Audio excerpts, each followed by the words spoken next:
요셉은 형들에게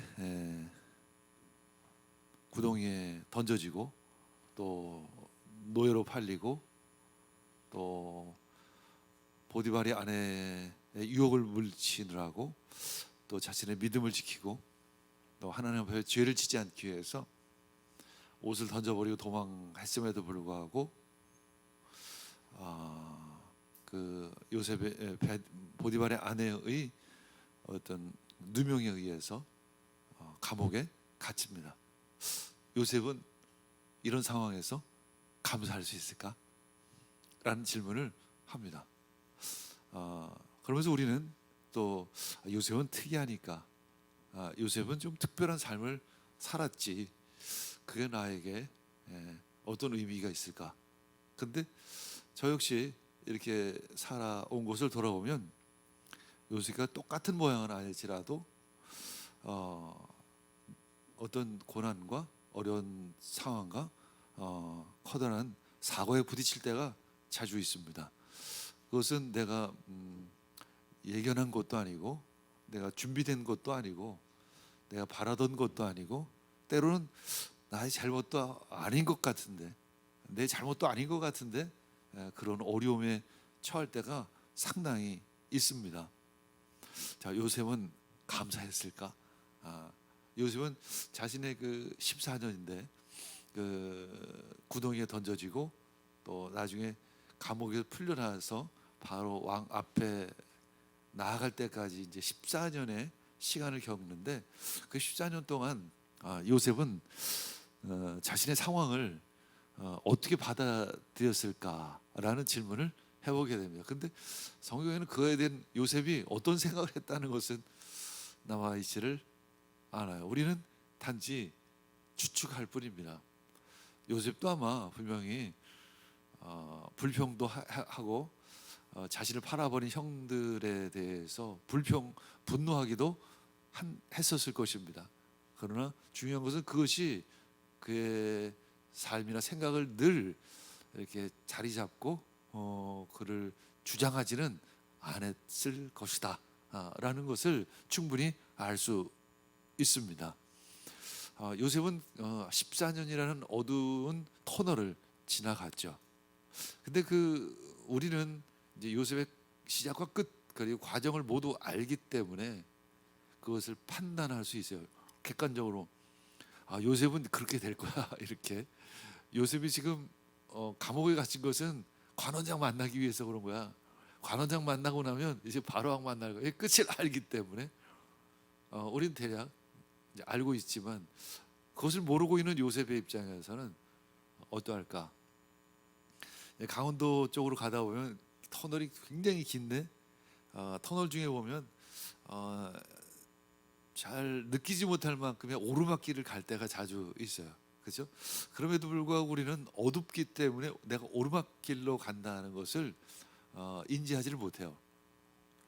그냥 어두울 뿐이죠. 참 지루하다. 진짜 되게 길게도 파놨다. 뭐 이런 생각을 하게 됩니다. 그런데 오르막길이라는 거야. 어둡지만 내가 잘 인지하지 못하지만 그 길은 오르막길을 오르고 있다는 거예요.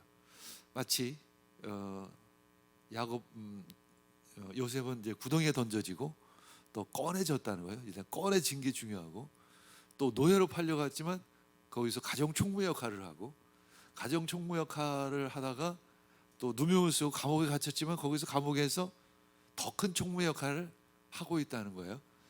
그러면서 애굽 권력의 중심부를 향해 다가가고 있다는 거예요. 그러니까 어둠이에요. 전체적으로는 어둠이에요. 요셉의 삶, 14년의 삶은 상당히 어둡죠. 힘들죠. 고난이죠. 그것은 피하고 싶으면 피할 수 있으면 피하고 싶은 그런 시간들이죠. 그럼에도 불구하고 우리는 요셉의 길은 그래도 오르막길을 가고 있다는 것을 우리는 알고 있어요. 그러나 요셉은 알지 못한다는 거예요. 내가 그 상황 속에 처하면 나는 그것을 모르지만 하나님은 나를 지금 오르막길로 인도하고 계신다라는 거죠. 그로부터 이제 만 2년, 여기서 만 2년은 이제 술 맡은 관원장의 꿈을 요셉이 해몽해 준 지 2년 만에 라는 거죠. 그 이야기를 굳이 하는 이유는 요셉이 술 맡은 관원장의 꿈 해몽을 해 줬죠. 당신은 이제 3일 만에 복직하게 될 것이다. 복직을 하게 되면 절대 나를 잊지 말아 달라. 나는 히브리 땅에서 이곳까지 납치되어 온 무지한 사람이다. 그냥 꼭 나를 잊지 말고 바로 왕에게 잘 이야기해서 복권을 시켜달라, 사면을 시켜달라, 이렇게 간청했지만 그 술 맡은 관원장은 어떻게 됐죠? 완전히 잊어버렸습니다. 그렇게 새까맣게 잊어버릴 수가 없었어요. 그로부터 만 2년이 지나서 바로가 흉측한 꿈을 꾸죠. 흉하고 파리한 7 암소가 살찌고 아주 모양 좋은 7 암소를 먹고 아주 가늘고 말라 배틀어진 7 이삭이 아주 무성하고 충실한 7 이삭을 먹어 치워버립니다. 아침에 일어났는데 참 아주 기분이 나빴습니다. 마음이 아주 뒤숭숭해요. 더군다나 이제 나라를 이제 통치하고 있는 바로의 입장에서는 도대체 이게 무슨 계시일까, 무슨 사인일까, 이런 것 때문에 번민했습니다. 그래서 많은 이제 꿈 해몽가와 지혜자들을 불러다가 해석을 원했지만 아무도 그것을 해석하는 사람이 없었습니다. 아무도. 애굽 그 땅, 당시의 강대국인 그 땅에서 그 해석을 하는 사람은 아무도 없었습니다. 여기서 우리는 한 가지 깨닫게 되는 것은 하나님의 지혜는 세상이 알지 못한다라는 것이죠. 해석이 안 되면 어떻게 될까요? 아주 생각이 복잡하게 됩니다. 생각이 복잡하면 갈 길을 모릅니다. 어느 길을 가야 하는지 알 수가 없죠. 지금 바로가 그런 상태입니다. 도대체 무엇을 선택해야 되는지 어떻게 해야 하는지를 모릅니다. 왜냐하면 그 꿈 하나님의 지혜가 없기 때문에 그런 것이죠. 요즘에 보면 가짜 뉴스를 많이 봅니다. 뭐 가짜 뉴스만이 아니라 나름대로 뭔가 주장을 하고 있는데 그 주장이 다 가짜라는 거예요.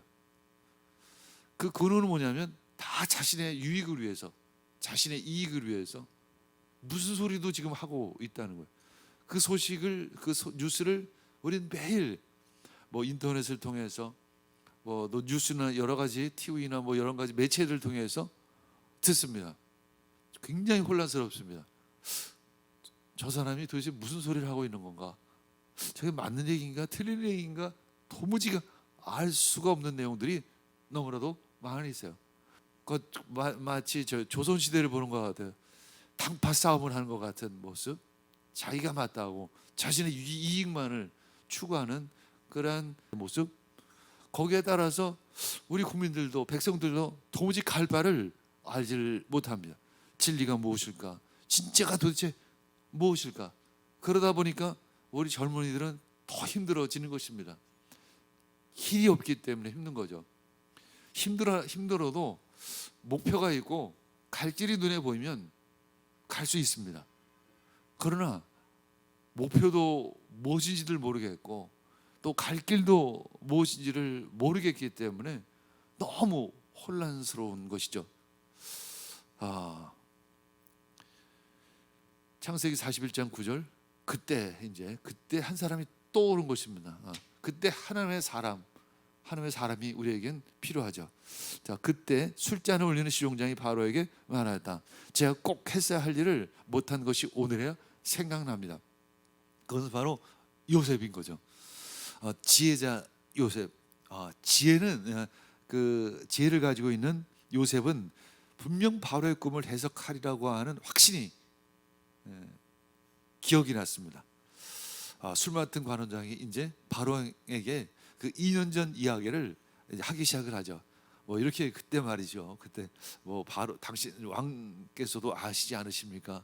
나와 그 빵 굽는 관원장이 큰 잘못을 해서 감옥에 gat혔는데 뭐 그렇게 해서 그때 요셉이라는 친구가 젊은이가 있었는데 그가 꿈을 해석해서 나는 복직이 되고 이 떡 맡은 관원장은 처형을 당했는데 그가 그것을 다 마쳤습니다. 이런 얘기를 했죠.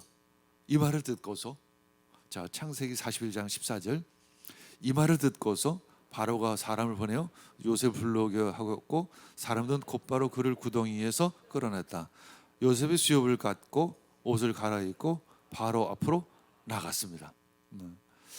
드디어 이제 요셉은 그 구덩이에서 끌어내졌다 이렇게 표현을 하죠. 구덩이에서. 요셉 입장에서는 아직도 구덩이에 던져진 듯한 심정이죠, 사실은. 그렇죠? 뭐 노예로 팔려갔건 뭐 감옥에 갇혔건 그것은 형들이 던져진 구덩이 속이었던 것이죠. 요셉이 바로에게 이렇게 대답을 합니다. 창세기 41장 16절 요셉이 바로에게 대답하였다.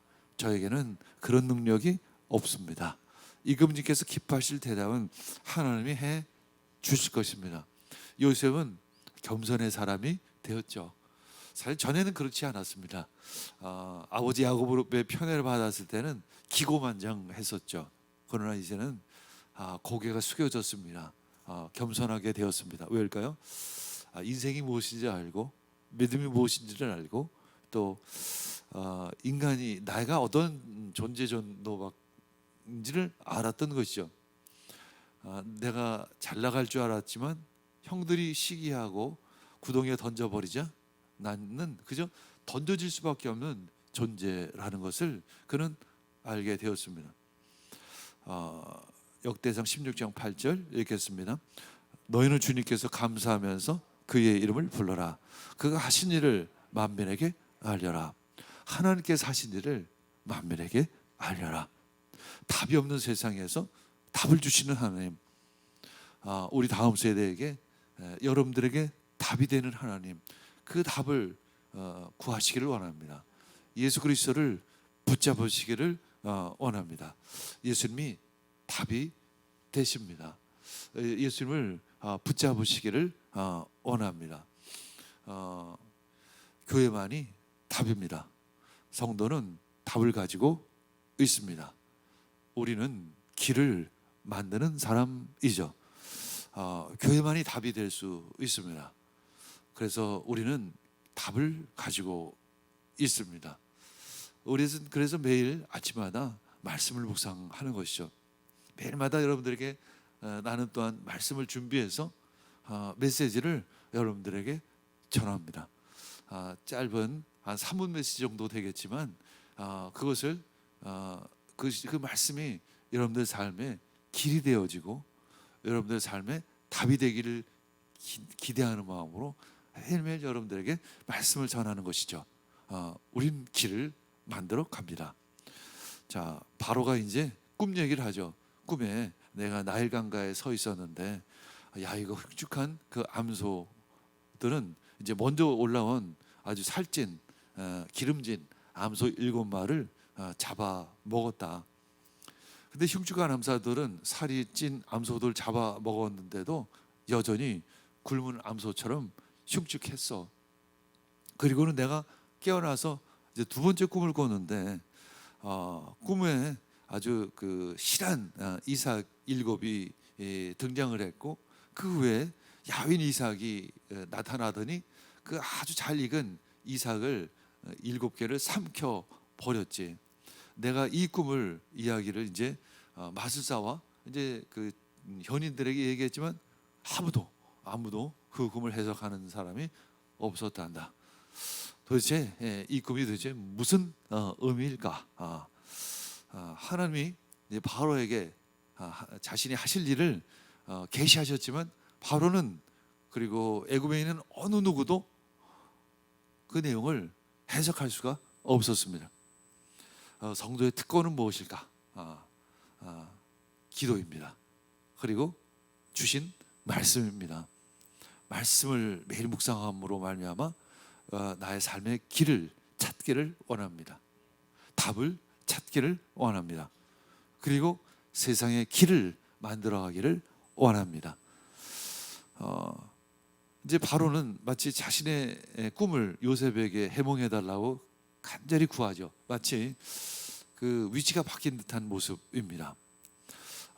요셉은 즉각 해석을 해주죠. 아주 정확하고 아주 명쾌하게 꿈을 해석을 합니다. 요셉이 바로에게 이렇게 말하죠. 임금님께서 두 번 꾸신 꿈 내용은 다음과 같은 것입니다. 임금님께서 장차 할 일을 하나님이 보여주신 것입니다. 그 좋은 암소 7마리는 7패를 말하고 잘 여문 이석 7개도 7패를 말합니다. 두 꿈은 다 같은 내용입니다. 뒤따라온 나온 야위고 흉측한 암소 7이나 열풍에 말라버린 쓸모없는 이삭 7도 역시 7패를 말합니다.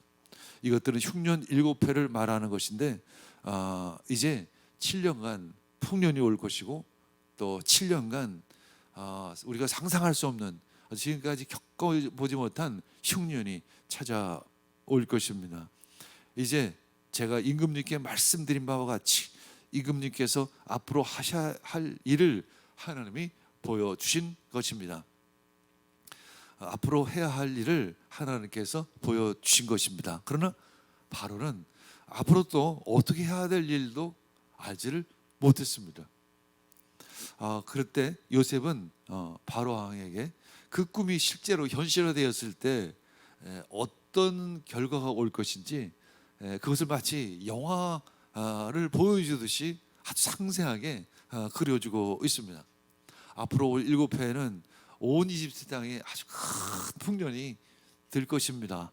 그런데 이어서 7회 동안 아주 무자비한 흉년이 될 것입니다.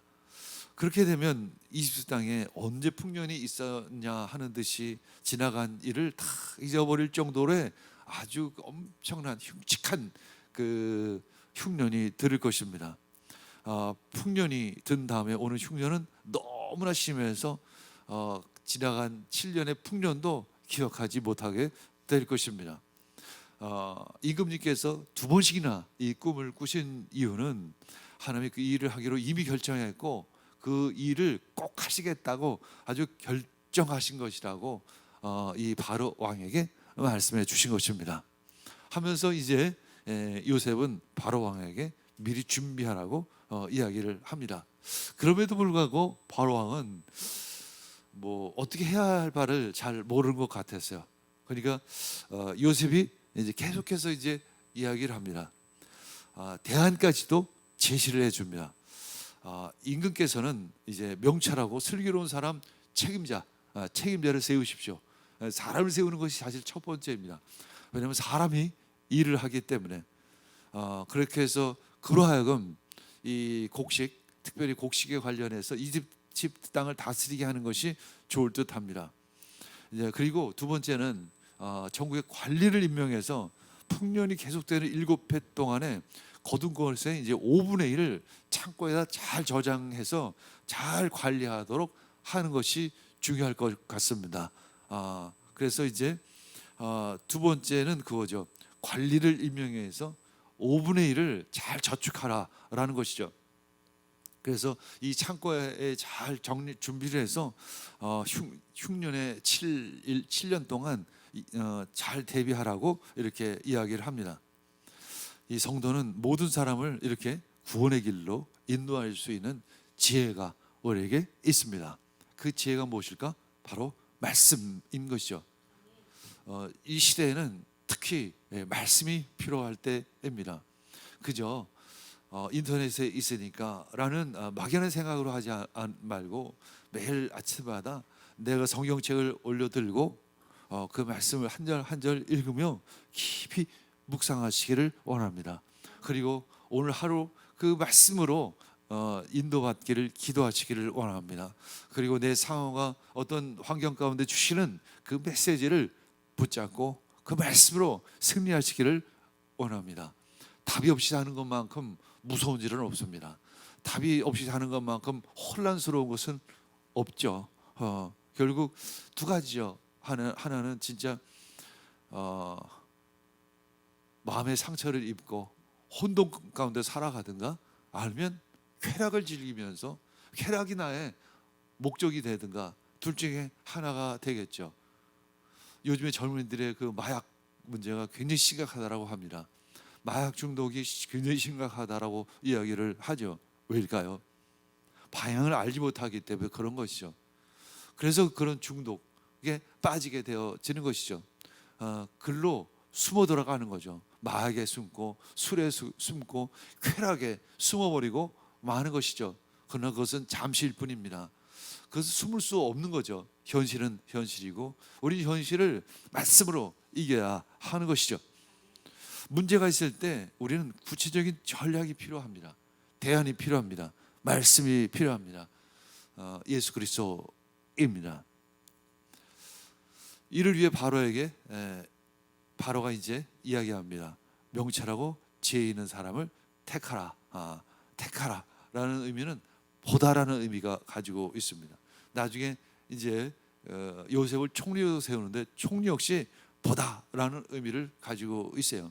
여러분들 세상을 잘 보시기를 원합니다. 세상이 도대체 어떻게 돌아가는지를 잘 바라보시기를 원합니다. 대신 거기에 휩싸이지 않기를 원합니다. 세상에 휩싸이지 않기를 바랍니다. 그래서 우리는 기도하는 것이고, 그래서 우리는 말씀을 묵상하는 것입니다. 그러면 세상에 휩싸이지 않습니다. 마치 세상은 홍수처럼 우리를 휘몰아 갈 것입니다. 한번 거기에 휘몰아치는 그 폭풍에 휘말리면 헤어나올 수가 없어요. 그 문화라는 그 타락한 세상 문화에 휩쓸리기 시작하면 헤어날 수가 없어요. 거기에서 중심을 잡기 위해서는 말씀인 것입니다. 기도인 거죠. 예수 그리스도인 것입니다. 예수 그리스도를 붙잡으시기를 원합니다. 창세기 41장 37절 39절 읽겠습니다. 바로와 모든 신하들은 이 제안을 좋게 여겼다. 바로가 신하들에게 말하였다. 하나님의 영이 함께하는 사람을 이 사람 말고 어디에서 찾을 수 있겠느냐. 바로가 요셉에게 말하였다. 하나님이 너에게 이 모든 것을 알리셨는데 너처럼 명철하고 슬기로운 사람이 어디에 또 있겠느냐. 당신이다. 그에만이 답입니다. 요셉만이 답을 알고 있고, 요셉만이 대안을 제시할 수 있고, 요셉만이 그 전략적인 행동을 할 수가 있습니다. 그에만이 답이고 예수 그리스도만이 답입니다.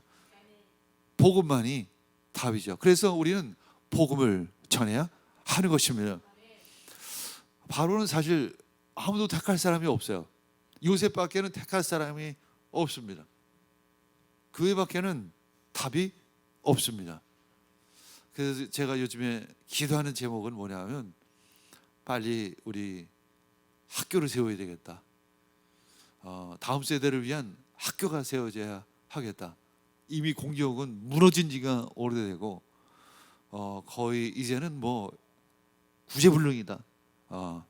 학교를 세워서 진짜 올바른 그 답을 줄 수 있는, 해답을 줄 수 있는, 길을 찾을 수 있는 그런 다음 세대를 세워야 되겠다라는 마음이 듭니다. 이것이 바로 하나님의 부르심인 줄 믿습니다. 우리 함께 그 일을 감당하시기를 원합니다. 나만 답을 있는 것이 아니라 내가 답을 나누고 답을 우리 또 동생들에게, 다음 세대에게 나누기를 원합니다.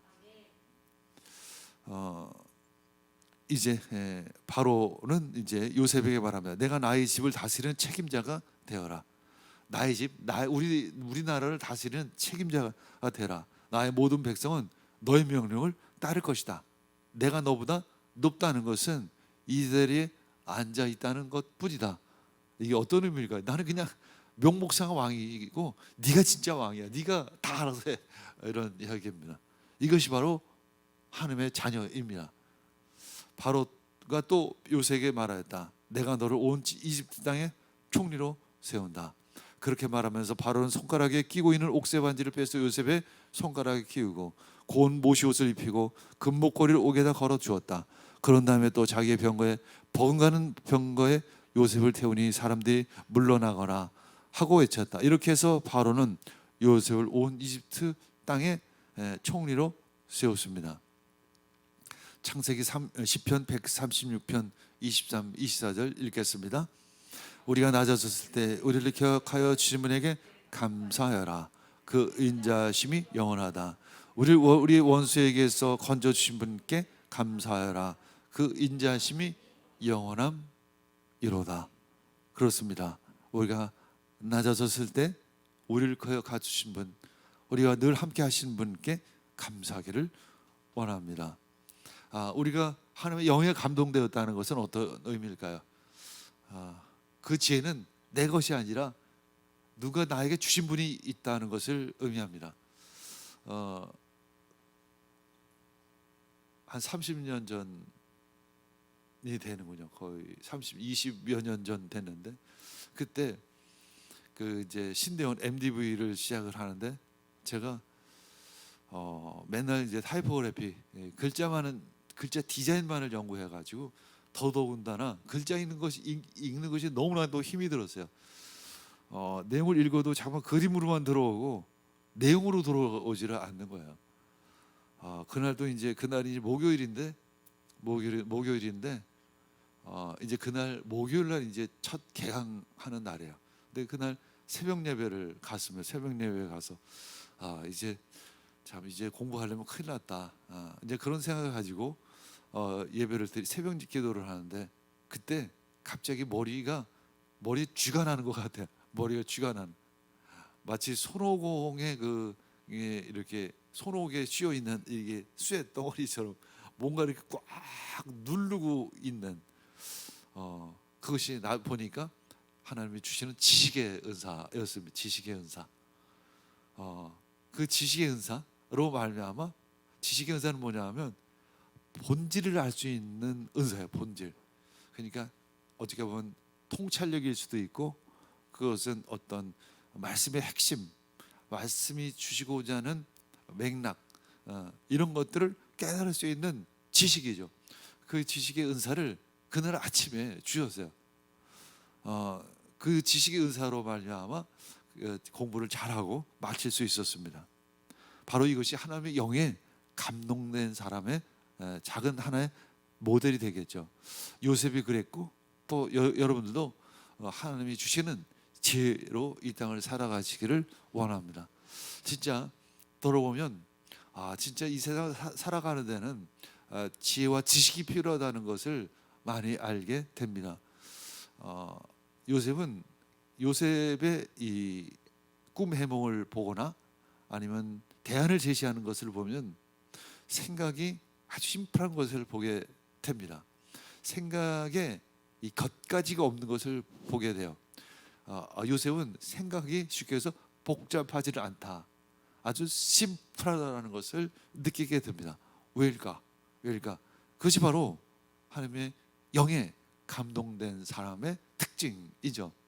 여러분, 성령의 충만함을 받으시기를 원합니다. 하나님의 영, 성령님은 진리의 영이십니다. 진리의 영은 어떤 의미냐면 생각을 정리해 주시는 거예요. 사실은 이미 우리에게 어쩌면 답을 주셨어요. 격가지를 거둬 가시는 것일 수 있어요. 그리고 생각을 명확하게 해주시는 것입니다. 어떤 안개를 걷어 가시는 것일 수도 있고, 어떤 격가지를 제거해 주시는 것이라고 표현할 수도 있습니다. 아주 생각을 분명하게 주시는 거죠. 그래서 그것에 대한 대안이 분명하고, 또 분명한 대안이기 때문에 행동이 굉장히 효율적이고 분명하게 되는 것이죠. 그것이 바로 하나님의 영에 감동된 사람인 거죠. 우리가 하나님의 은사를 구하기를 원합니다. 지식의 은사를 구하기를 원합니다. 지혜의 은사를 구하기를 원합니다. 주님, 진리의 영을 저희들에게 부어 주시옵소서. 진리의 영을 저희들에게 부어 주시옵소서.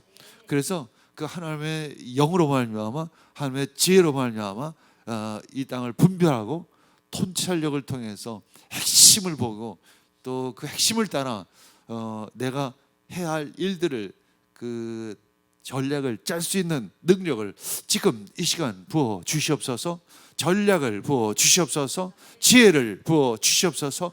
그래서 내가 행해야 할 것들을 바로 알 수 있게 주시옵소서. 아버지 하나님, 저희들에게 은사를 주시옵소서. 그렇게 기도하는 여러분들 되기를 원합니다.